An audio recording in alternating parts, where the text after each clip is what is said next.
I have trouble hearing it myself sometimes. Really? Yeah.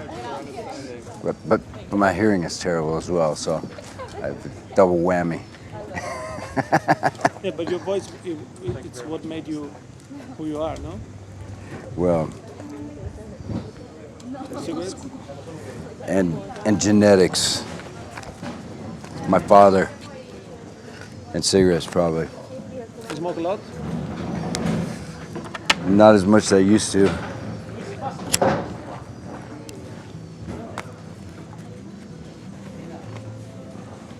Okay, so let's start from your voice. When did you find your voice? Because I heard even the first Screaming Trees albums, you didn't sound like you do now. You didn't, like you were looking for something, but it looked like you didn't find it yet. So when did you? There was a moment you said, okay, this is me. This is my tone. This is my voice.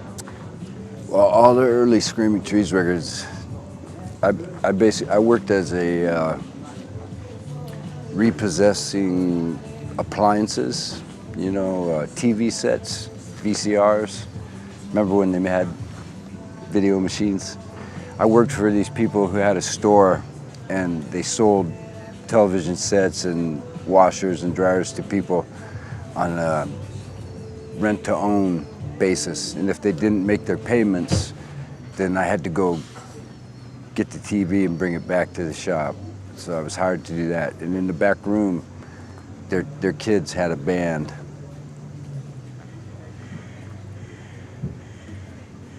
And they decided that they wanted me to be in it as a drummer at first, but I was a terrible drummer, so then they made me the singer. But I didn't know anything about, I was a fan of music, but I had never sung or anything. And the guitar player wrote all the songs, so I was singing songs written by a guy who had a much naturally higher voice than mine. And we weren't proficient enough to change keys to fit my voice. So all those early records, I'm singing songs written by somebody else in a voice that's much higher than my natural voice. That's why they sound funny. In 1989, I made my own record, and that's when I finally sang in my natural range, and then I refused to sing in any other range after that. And your first solo record should have been folk music covers written with Kurt Cobain, is it right? Can you tell me the story about that? Well, that's how it started. We were going to make we were both fans of a folk singer named Lead Belly, who was an ex-convict, played the 12-string guitar, folk blues guy from, I don't know, the 20s or maybe 30s. And one day we decided maybe we would make a record of all covers of his songs. And then we went in the studio, and after we recorded a couple songs, we sort of lost interest in it. And that's when his record company, who we were going to make that record for, offered me a deal to make a solo record. So that's where it came from. The project that didn't happen with Kurt turned into my solo record. And it was before the Nirvana became huge, right? Yes. Yes. But I knew they were huge already. You were a fan? I was a huge fan, yeah. I mean, he was a good friend of mine, and I saw him play. I come from a really small town in eastern Washington State, and I saw them play at the public library in my hometown to about 30 people, and that's when we met, and that's when we became friends. And I knew then that he was a genius, but of course nobody could have predicted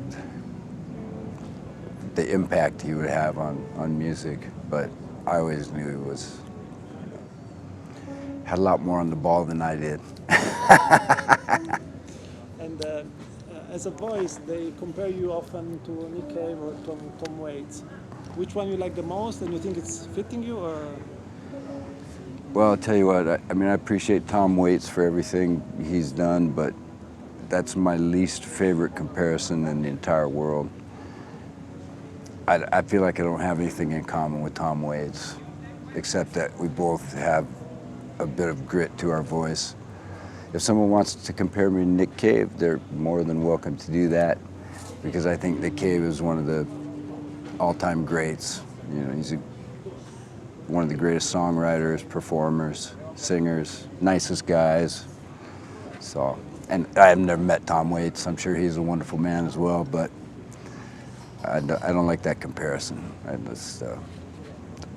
I think it's lazy. Okay, so you don't see similarities? I don't, except unless maybe if I sang a Tom Waits song, I might see that there was You never something in thought of doing common. that?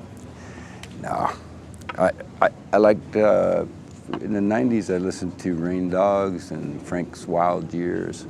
I liked those records quite a bit, but I don't know.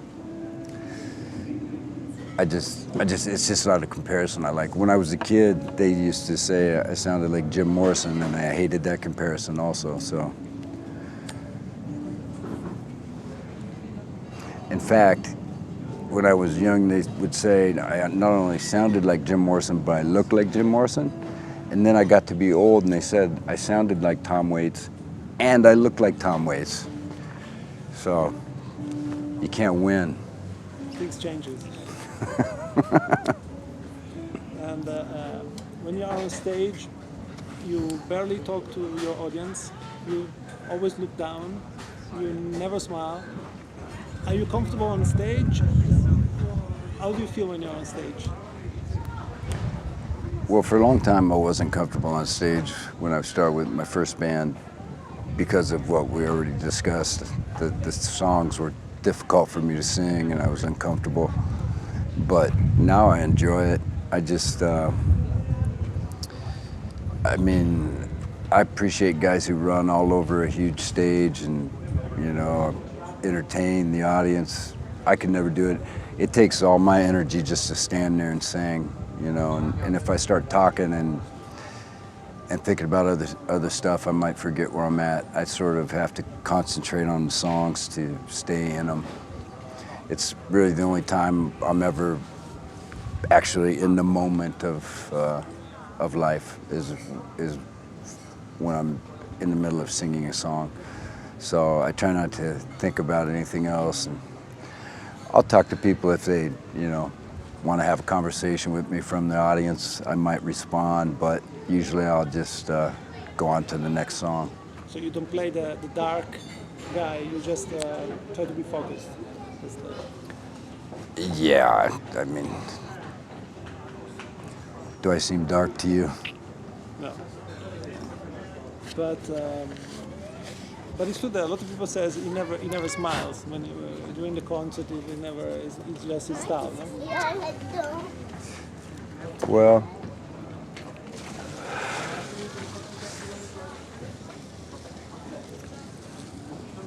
my teeth aren't the best, you may have noticed, so I don't do a lot of smiling. You played, I think, virtually with anybody, from electronic music to grunge to all kinds of music. Is there any collaboration that you value more than others? And if there is somebody who you like to perform and you still didn't do that? Well, I mean, I've been blessed to make music with a lot of people whose music I was a fan of.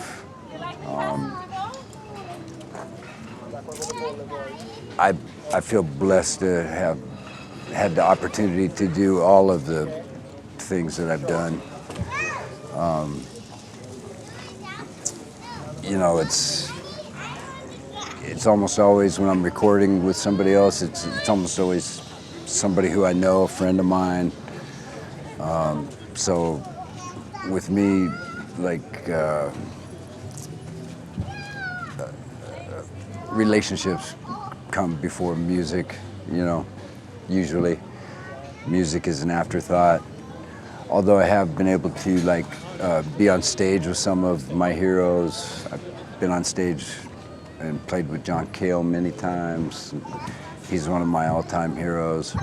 I've sung with Nick Cave on stage, you know, and that was a thrill. I've had a lot of experiences where I was just lucky to be in the right place at the right time and got to enjoy making music with people whose music I love. And you have somebody you would like to perform in the future, somebody even unexpected, I don't know, more... My answer to that question is always the same, Brian Eno, but he still hasn't called me. Is there anybody you said no? That I've said no to? Yeah. You know, the only time I say no to something is if I feel like I can't do it. A lot of times people send me a piece of music and ask me if I could do something with it. And if I can, I almost always do it just because I enjoy being part of the creative process, you know, and it's fun to collaborate with people. It doesn't really matter who. If somebody sends me something I think I can do it, then I usually will do it if I have the time. The times I've said no to stuff is usually because I either wasn't able to fulfill it in their time frame, or it was something that was just outside my realm that I couldn't wrap my head around. You know, I wasn't able to do something with it. But most of the time I say yes. Is there any big name that you said no for this reason, because you cannot fit the mood? Nobody's springing to mind right now. Okay. And you were even part of one of the most iconic super bands of the grunge era, was Mad Season. How were you involved with that, and how did Long Gone Day started? You were involved. Well, that was just because Layne was, you know, one of my very best friends, and he asked me if I wanted to come sing on a song he was doing with these other guys, and I said sure. My involvement really amounted to about an hour and a half of work. The way we wrote that song was, and I never wrote a song like this with anybody else before. It was the only time Layne and I ever wrote together, but we, you know, always hung out together. He wrote a line and then gave me the paper, and then I wrote the next line, and then he wrote the next line, and then I wrote the next line, and that's how it came together. We just spontaneously wrote the lines according to the line that the guy before us had written, you know. So it was a laugh, really, you know. It worked out pretty good, though. Yeah, I think it's a beautiful song. I wish he were still around to sing it. But you even went back to make music with the Mad Season later. So you wrote songs of your own? Well, when it was obvious that he wasn't going to continue with the band, they asked me if I would be part of it, and I wasn't able to. Barrett Martin, who played in Mad Season, was also in Screaming Trees with me. Mike McCready, a friend of mine for a long time. And when they went to do the 20th or I guess 20th anniversary version of the record, they had some music that they had recorded intending for Layne to sing it, but that obviously didn't happen. And so to have some extra songs for the record, I agreed to do a few songs. And are you religious? You believe in God? I'm not religious. I mean, I have my own beliefs, but they're not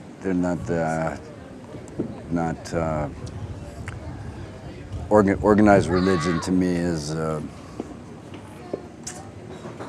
sad farce. But I'm sorry.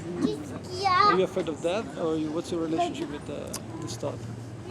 Well, I distinctly remember when I found out that people do die when I was a kid. When it was explained to me, I don't remember by who, probably by my mom, because she loved to scare me. It did scare me. when I found out that people eventually die. But when you get to be my age, dude, come on. 53 is a long time. If I had to if I didn't have to die at some point, I would be very unhappy.